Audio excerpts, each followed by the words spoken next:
tous, bienvenue. Donc ce soir, nous allons aborder l'importance du conseil dans les opérations du private equity. Laura, je te laisse te présenter. Bonsoir à tous, donc merci d'être présents, merci à Doc Finance de m'avoir invité ce soir. Donc je vais faire une brève présentation de moi-même. Donc je suis Laura Pallavicini, je suis avocate en M&A Private Equity depuis environ 8 ans au sein d'un cabinet qui est Lowways Corporate. C'est un cabinet, c'est une petite structure donc qui est composée de 2 équipes, une équipe Private Equity M&A et une équipe IT. Donc moi, j'ai fait des études de droit, j'ai été passionnée dès le démarrage en droit des sociétés. Et en fait, c'est de mes premières expériences en cabinet que je me suis rendu compte qu'au-delà de l'aspect technique du droit, on avait vraiment un relationnel très important et très intéressant avec les clients, les cibles, les fonds d'investissement. Et voilà, je suis là ce soir un peu pour vous parler quel est notre rôle en tant qu'avocat M&A Private Equity sur les opérations de private. Donc pour définir rapidement le private equity que vous connaissez certainement déjà, donc c'est le capital investissement en français. Donc c'est l'ensemble des investissements en fonds propres dans des entreprises qui ne sont pas cotées, qui sont faits par des investisseurs qui peuvent être spécialisés, des fonds d'investissement ou par des investisseurs privés. On a différents types d'investissements en private equity. On a le capital risque, donc le ventures. Donc on est sur des structures, des jeunes entreprises, des startups qui ont un potentiel de croissance important. On va avoir le capital développement, le cap dev. Donc là on est sur des structures qui sont un peu plus matures avec un investissement qui est fait vraiment pour le développement de la société. On a les LBO qui consistent à racheter une entreprise via un levier financier. Les durées d'investissement sur le private equity sont en général entre 5 et 10 ans, avec une volonté pour le fonds d'investissement de ressortir en faisant effectivement une plus-value, une rentabilité qui est assez importante, mais avec un risque tout autant important. Donc aujourd'hui, le private equity a vraiment une importance dans le monde des affaires. C'est lié à plusieurs raisons qui sont le fait que c'est un financement qui est flexible, donc ça permet aux structures d'avoir un financement, de lever des fonds sans avoir à passer par la bourse et donc qui a une volatilité des marchés publics. On a une croissance et une expansion qui est importante pour la cible puisque ça va lui permettre de pouvoir financer de la R&D, de l'emploi opérationnel, stratégique. Et le fonds d'investissement va aussi apporter plus que simplement des fonds et va apporter de l'opérationnel, de la stratégie, va permettre à des structures de se moderniser, de se transformer. Et on a aussi des fonds qui vont investir pour consolider des structures, donc pour les rapprocher. Donc ça va permettre aussi de développer une activité et des activités complémentaires. C'est pour ça qu'on voit aujourd'hui qu'on a de plus en plus d'opérations de private equity. Donc on va commencer par la partie 1, l'importance du conseil dès le début de l'opération de PE, analyse des risques et la due diligence. Donc effectivement, en tant que conseil en private equity, donc je vais plutôt être côté fonds d'investissement, on va être mandaté par le fonds d'investissement dès le début de l'opération pour effectuer des due diligence, donc pour analyser les risques de cet investissement. Analyser les risques, parce que finalement peut-être qu'en faisant cet audit, il peut se rendre compte que la valorisation qu'il a retenue finalement était peut-être trop importante ou peut-être même qu'il ne souhaite plus y aller. Donc on a une importance de cette due diligence qui sont faits dans différents domaines par différents experts pour que l'investisseur ait l'ensemble des informations utiles dans le cadre de son investissement et pour tout le long de son investissement.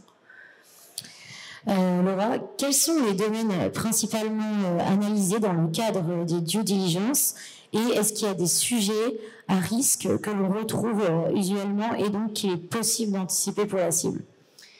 Donc oui, en termes en tout cas juridiques, donc les due deals qui sont effectués, moi je vais vous le dire d'un point de vue juridique, mais effectivement on a aussi les due deals financières qui sont effectués en amont. En général, ils interviennent même avant les due deals juridiques. Mais d'un point de vue juridique, on a des domaines qui sont systématiquement audités. On va avoir le domaine du corporate, donc le droit des sociétés. Donc c'est vérifier la propriété des titres, voir si effectivement dans cette structure, on a bien les associés qu'on pense avoir, que la table de capitalisation est correcte. Est-ce qu'il y a des valeurs mobilières qui donnent accès au capital à terme? Et donc, est-ce que, en tant qu'investisseur, j'ai potentiellement une dilution qui peut arriver à terme? On va avoir le domaine du droit social, évidemment, vérifier qu'on a une bonne ambiance sociale, puisque l'investisseur il investit aussi dans une société, mais aussi dans des hommes, parce que cette société, si elle a une activité qui fonctionne, c'est grâce aux salariés et aux hommes clés dans cette structure. Donc on va vérifier aussi que ces hommes clés n'ont pas vocation à partir, ou s'ils partent, c'est encadré. Notamment, on va vérifier que les clauses de non-concurrence qui sont mises en place dans les contrats sont conformes à la législation. On va vérifier si on a des comités socio-économiques, parce que ça peut avoir un impact, notamment sur le calendrier d'investissement. Parce que si on a un CSE au sein de la structure, il faut faire un avis consulte. Donc du coup, on peut se dire que l'opération va être peut-être un peu décalée. On a le domaine de l'IT qui est vraiment important, d'autant qu'aujourd'hui on a beaucoup de structures qui sont dans la nouvelle tech. Et l'IT, le point majeur qu'on vérifie, c'est la propriété des droits de pays, parce que souvent, en fait, on se rend compte dans le cadre des audits que la société n'est pas propriétaire de ces développements. Pourquoi ? Parce que ces contrats de travail sont mal faits, et donc, en fait, il n'y a pas un transfert qui est fait de cette propriété. Et donc c'est le salarié qui en est propriétaire, ou tout simplement parce que le fondateur, quand il a créé sa boîte, il a fait ses propres développements. Et en fait, quand bien même il est fondateur, ça lui appartient. Donc il faut vraiment qu'il y ait une cession qui soit faite, et ça c'est des points qui sont cruciaux et qui doivent être vérifiés dans le cadre des due deals et analysés, voir s'il y a une capacité de régulariser. Et si c'est pas possible, en tout cas en amont du closing, quel va être l'impact? Est-ce que ça peut avoir un impact notamment sur la valorisation qui est retenue? Merci. Et du coup, la deuxième question, est-ce que le conseil a vocation à intervenir en amont des due diligence? Alors, en pratique, c'est vrai que souvent on est mandaté au moment de la due deal, parce que avant la due deal, donc généralement on a la lettre d'intention qui est faite par l'investisseur, donc simplement il donne son intention, il émet une intention vis-à-vis de la cible d'investir dans sa structure avec des conditions qui sont pas encore figées, mais qui sont assez connues de lui, conditionnées à ses due deals, évidemment. Et le fonds Invest a généralement un peu ses lettres d'intention type. Et il se dit à ce stade, c'est pas engageant, donc je vais pas forcément faire appel tout de suite à un conseil. Et en fait, c'est un peu une erreur, parce qu'on va se rendre compte, nous, quand on intervient dans un second temps, que parfois, il y a eu des conditions indiquées dans la lettre d'intention. Quand bien même c'est pas engageant, ça peut être difficile derrière, une fois la due deal effectuée et quand on veut mettre en place une term sheet vraiment engageante, de modifier ces conditions-là, ça peut être incompris et ça peut donner lieu à des négos, à des échanges un peu compliqués. Alors que peut-être que si le conseil était intervenu en amont, c'est des points qui n'auraient pas été indiqués dans la lettre d'intention ou différemment pour qu'elle soit perçue non pas comme une condition d'invest, mais une potentielle condition. Nous allons désormais aborder le rôle stratégique du conseil dans le private equity. Donc ma première question, c'est comment les conseils aident-ils à formuler et affiner les conditions et objectifs de l'opération? Voilà. Du coup, effectivement, comme on intervient dès le démarrage, la première chose, c'est de comprendre quel est l'objectif, quelle est la stratégie d'investissement du fonds. Et évidemment, ça, il faut vraiment être transparent, il faut qu'il y ait un vrai échange entre le conseil et le fonds d'investissement, comprendre où il veut aller, pourquoi il investit, est-ce que c'est un investissement avec une sortie très rapide, ou alors c'est vraiment un investissement long terme, parce que l'objectif d'investissement du fonds va dépendre de la rédaction de la documentation derrière. Et si on n'a pas compris où veut aller le fonds, on ne sera pas en capacité d'établir de la documentation juridique qui est adaptée à un investissement souhaité. Évidemment, les due deals vont permettre aussi d'adapter cette documentation, puisque si on relève des risques particuliers, on va prévoir des régularisations, on va prévoir des engagements de la part du fondateur. Et tout ça, en fait, ça va dépendre effectivement du conseil et de ce qui va être fait en amont. On va aussi avoir tout le rédactionnel, notamment du pacte d'associés, et on voit parfois en fait des fonds d'investissement qui ont leurs conditions d'invest et qui veulent forcément appliquer ces conditions-là, sauf qu'en fonction de la cible, de son stade de développement, parfois ça fonctionne pas. Et ça, il faut qu'il y ait un vrai échange entre les conseils, le conseil de la cible, le conseil du fonds d'invest pour adapter. Typiquement, on peut avoir, on a généralement la mise en place de boards, donc de comités de surveillance, dans lequel le fonds d'investissement va être présent et qui va avoir un rôle en fait de surveillance de la gestion, mais aussi parfois des droits de veto sur certaines décisions importantes. Typiquement, les embauches. L'embauche d'un salarié clé, il faut l'accord préalable du fonds d'invest. Mais parfois, c'est pas adapté. On va mettre en place des seuils qui ne sont pas adaptés au stade de développement de la structure. Et ça, c'est important d'échanger, et c'est le retour d'expérience en tant que conseil qui va permettre d'appliquer les bonnes clauses en fonction de la cible et au cas par cas en fonction de l'investissement qui est envisagé. Au-delà de l'aspect technique que vous apportez en tant que professionnel du droit, est-ce que finalement vous n'avez pas également une sorte de rôle de médiateur ? Si, parce que effectivement, en fait, ce qu'il faut se dire, c'est que dans les cadres des opérations de private equity, l'investisseur demain c'est l'associé de l'entrepreneur. Et donc c'est difficile quand on est dans un stade de négo où on a des conditions parfois un peu fermes, un peu compliquées, de les imposer alors que demain on est censé travailler ensemble. Il faut utiliser justement l'avocat, le conseil pour, en cas de désalignement d'intérêts entre la cible, le fondateur, l'entrepreneur et le fonds d'investissement, pour que les échanges soient plus fluides et éviter que ça crée des tensions pour la suite. Il faut aussi en fait se dire et faire comprendre à la cible que le fonds d'investissement, il n'est pas là uniquement pour apporter de l'argent, il est là aussi pour apporter autre chose, du réseau, de l'opérationnel, de la stratégie. Et donc c'est important qu'il y ait vraiment une relation humaine et une vraie relation de confiance entre eux. Et donc nous, on est là un peu pour faire le tampon. On va se retrouver parfois en closing, une fois que tout est calé, tout est signé, tout le monde est content. La cible qui a dit, mais ça c'est mon avocat qui a vraiment abusé. Et nous, on en prend un peu plein la tête. Mais voilà, on l'accepte et ça permet de faire en sorte que la relation entre elles reste bonne. Pour cette partie 3, donc, nous allons aborder le rôle du conseil post-investissement et le suivi et maximisation de valeur. Donc, moi, la question que je voulais te poser sur ça, c'est est-ce que le conseil continue à avoir un rôle post-opération d'investissement ? Oui, parce qu'en fait,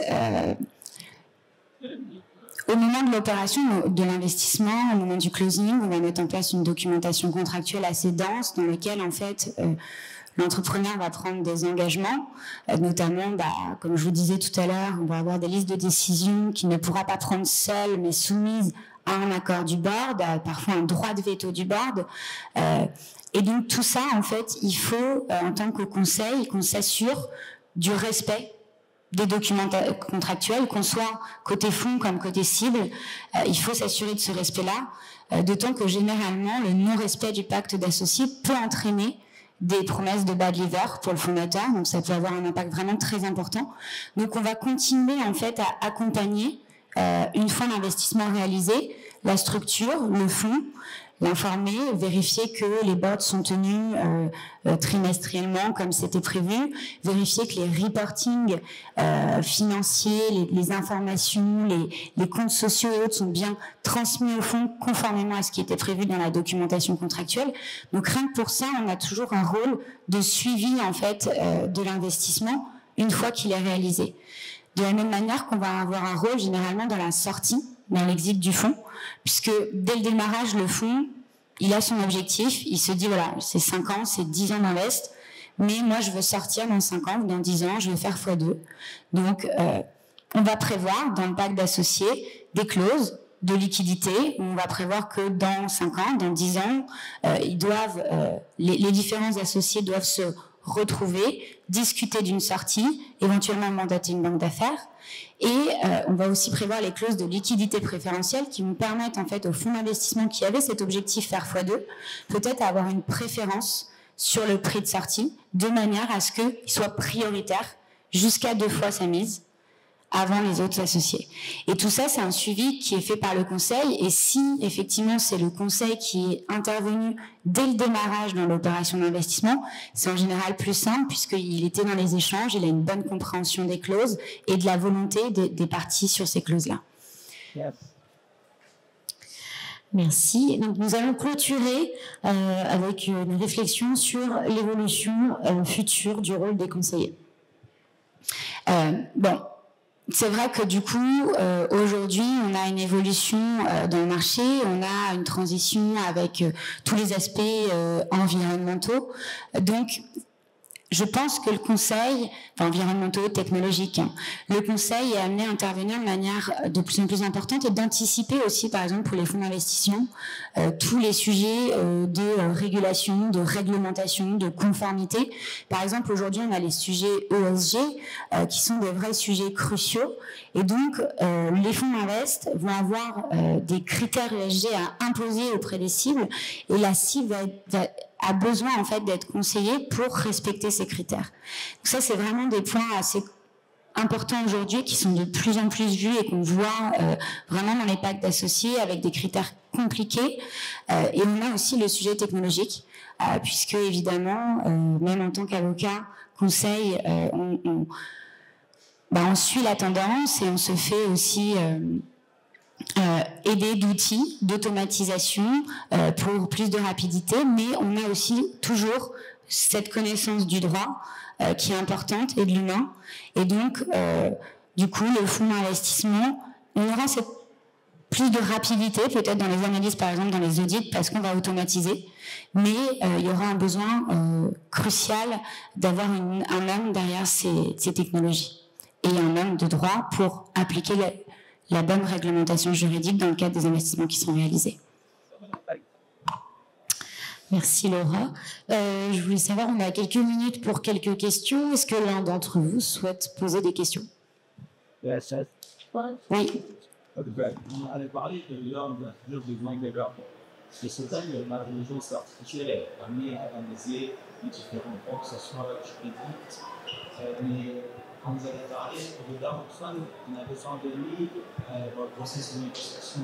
Parce qu'une intelligence artificielle, ça ne va pas venir négocier, comprendre surtout l'humain derrière qui dirige, que ce soit la société civile ou même les fonds qui la personne dans la société. Donc, dans la partie négociation, vu qu'il y aura toujours un ordre présent, est-ce que vous pouvez nous donner un cas, comme exemple, d'une négociation que vous avez eue où vous expliquer, par exemple, les challenges auxquels vous avez face et si vous pouvez rentrer dans le détail, ça serait intéressant. En fait, on a une sorte... Déjà, l'homme est important dans le sens où parfois il y a un décodage. Typiquement, au démarrage, dans le cadre des due diligence, souvent, en tant qu'auditeur, on va se rendre compte qu'il y a des réponses un peu incohérentes, des réponses un peu contradictoires, puis finalement, on nous dit la documentation n'existe pas, puis elle existe. Et puis, en fait, parfois, on se rend compte qu'il y a des régularisations qui sont faites au dernier moment, qui sont mal faites. Et ça, en fait, c'est l'expérience du conseil où on sait que ça n'existait pas, que ça a été fait pour l'investissement et donc que ça, c'est pas forcément correct légalement. L'intelligence artificielle, vous allez lui prendre le document, le mettre dans la machine et il va vous dire c'est bon, c'est correct légalement. Nous, on sait d'expérience que en fait, ça n'a pas été fait comme il faut, ça n'a pas été fait dans les délais qu'il fallait. C'est vraiment repris, régularisé juste parce que il y a cette opération qui est faite là aujourd'hui. Il y a des décodages qu'on a qui sont liés vraiment à l'expérience que ne pourra pas gérer un outil IA juste sur de l'analyse juridique en fait. Et on a aussi un lien, il y a une confiance qui se crée entre le conseil et son client que vous ne pouvez pas avoir dans une machine. Du coup, comment vous arrivez à négocier ensuite avec l'acier? Un exemple de banal, par exemple, imaginons que il doit respecter un critère ESG, sauf que ça atteint la performance et ne fait pas fois plus. Du coup, comment vous expliquez ça? Comment vous faites atteindre l'objectif par le fond? Comment en fait négocier? C'est quoi vos best alternatives que vous allez trouver ou votre point de réserve durant la négociation qui va vous permettre de conclure ce type? Parce qu'à la fin, il y a deux intervenants qui s'interposent entre ce que veut la cible et ce que veulent les investisseurs. Alors, déjà, il faut justement faire comprendre que ça va dépendre du stade de développement de la boîte. Il faut pas, en fait, il faut vraiment échanger avec la cible, avec le fonds, en se disant qu'est-ce qui est faisable. Qu'est-ce qui est faisable? Si c'est pas réalisable, il y a une compréhension à avoir au niveau du fonds en disant mais en fait là vous investissez dans une structure qui ne dispose pas de ces moyens-là, qui n'est pas en capacité aujourd'hui d'établir la documentation que vous souhaitez, de respecter ces critères-là. Ok, vous êtes là, vous allez l'aider, vous allez investir, mais vous êtes là aussi pour ça. Mais c'est pas, peut-être pas la priorité, c'est peut-être pas pour ça que vous investissez. Donc, il faut faire comprendre, en fait, tout dépend du stade de développement de la structure. Typiquement, on a des cas où, on a, comme je disais tout à l'heure, on a des fonds d'invest qui ont leurs critères, notamment de reporting mensuel, avec des conditions, des détails hyper importants, sauf qu'ils investissent dans une société qui aujourd'hui n'a pas les moyens, ne dispose pas rien que du staff pour établir ces reportings-là. Et l'investissement, les fonds qui ont été investis par le fonds d'investissement ne sont pas là pour prendre ce staff-là juste pour faire du reporting. Donc, est-ce qu'il y a un vrai intérêt pour le fonds à avoir ce reporting? Et là, on va avoir un échange en disant non, il faut quelque chose de réalisable. Aujourd'hui, ça ne l'est pas, il faut le dire. Qu'est-ce qui est réalisable? Est-ce que c'est un reporting qui est trimestriel? Et dans ces cas-là, ok. Et peut-être qu'on fera évoluer ces reportings en fonction de l'évolution de la boîte.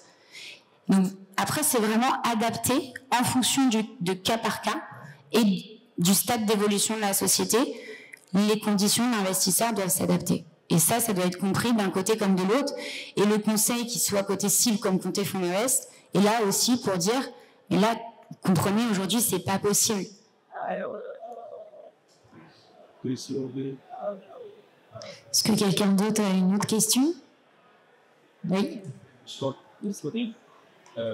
a beaucoup parlé de due diligence et d'un post-closure, mais ça a été mentionné derrière, mais la partie négociation, c'est quoi l'impact du conseil juridique dans la négociation? Parce que ça, peut-être assez intermédiaire en action. Est-ce que à l'opérationnel, ou est-ce que c'est le feedback à l'opérationnel de ce qui s'est passé en interprétation, c'est quoi l'impact du conseil juridique dans la négociation? Alors, je ne sais pas si ça va répondre vraiment à la question. L'impact du conseil juridique dans la négociation. Alors déjà, parfois on va intervenir pour des cibles dans le cadre d'invest de fonds qu'on a déjà vu peut-être dans d'autres opérations, donc on connaît un peu quelles sont leurs conditions d'investissement.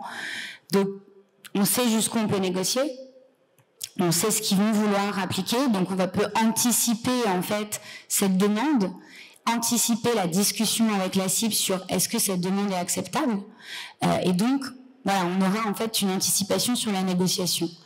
De la même manière que quand on connaît notre client, on sait jusqu'où on va aller, ça va permettre de faire avancer les négos de manière plus fluide, plus rapide. Et puis on a en fait un lien avec l'autre conseil où nous on n'est pas l'un contre l'autre. On veut avancer ensemble et donc on sait, voilà, ça c'est un point qui pour mon client est vraiment indispensable.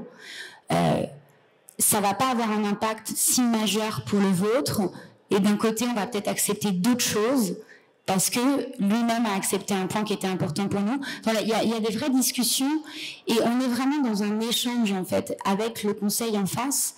Donc il y a de la négociation évidemment et quand on est ferme sur la négociation, ça peut parfois être un peu dur.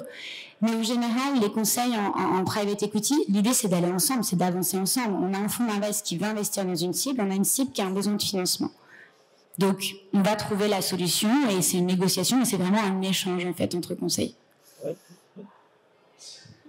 Et est-ce qu'il y a certaines bonnes pratiques pour l'investissement pour pas trop gibber les fondateurs et les garder motivables? Oui, alors effectivement, on n'a pas parlé ici et ça fait faire partie aussi de ce qu'il y a post-investissement. La dilution du fondateur, de toute façon, elle est obligatoire quand on a l'entrée d'un fonds d'investissement, mais on peut avoir aussi derrière, en fait, justement, une relution qui peut être prévue, une relution via des outils un peu de management package, des BSPCE, des stock options, des actions gratuites, où on va dire le fonds d'investissement va s'engager à mettre en place sur un plus ou moins long terme, court terme, c'est bon pour reluer le fondateur en fonction d'objectifs de performance, par exemple. On va avoir des conditions, on va dire voilà, si vous atteignez telle performance sur 1 an, sur 2 ans, au niveau de la structure, vous aurez le droit à tant d'actions gratuites pour vous permettre de vous reluer. Ou tant de BSPCE qui, dans le cadre d'une sortie, vous permettra éventuellement de vous reluer juste avant la sortie. Ça, c'est des outils qu'on met en place et qui sont tout à fait légaux. On a le moins de risques possible en utilisant ces outils-là, puisqu'ils sont vraiment, il y a des conditions légales et si elles sont respectées, on n'a pas de remise en cause. Parce que le risque, effectivement, sur la relution d'un fondateur, il peut être de considérer finalement que c'est une rémunération déguisée et ça peut être un risque sur la structure d'avoir à payer des charges sociales liées en fait à une rémunération salariée. Une dernière question. C'est bon pour tout le monde. Merci beaucoup. On va pouvoir clôturer du coup cette conférence. Merci à tous. Merci beaucoup.